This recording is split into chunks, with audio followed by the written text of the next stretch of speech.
I'm gonna go now, Joe. Try and get back into the old routine. These past few weeks have really... You know, you should try and do the same, hmm?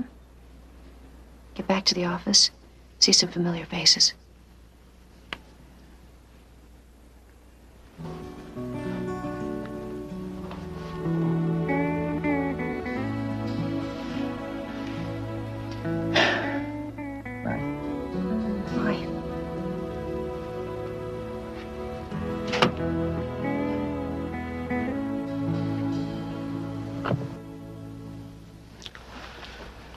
Listen, Joe, at least we know there's a story here.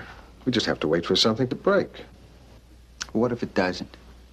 I've seen it, Lou. The town that won't talk. People bought off, harassment. People who'd risk their family's health rather than lose their jobs. We gotta tell that story. Not without substantiation. I know. Come on. Let me take you back to work.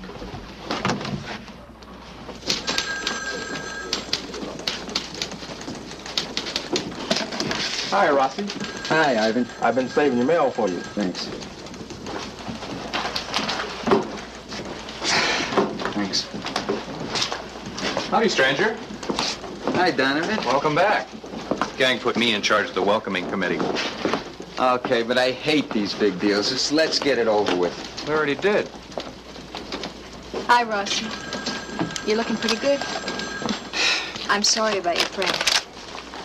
Thanks, Billy.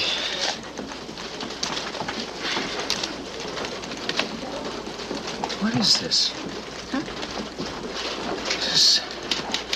This is Sam's handwriting. Lou? Lou? It's postmarked the 18th. That was the day. I know. Where is it? It's from Sam.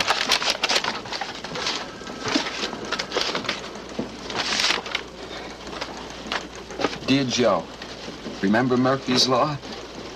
Well, just in case one of us screws up, I made a protection copy of everything I gathered from the plant.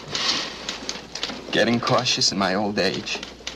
Even you can't deny that this makes for one hell of a story. You're welcome, Sam.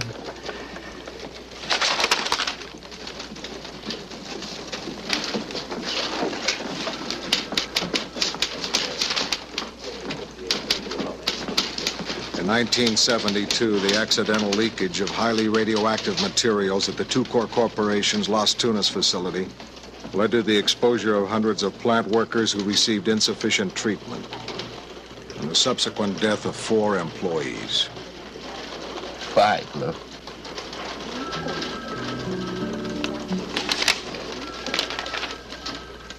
Write your story.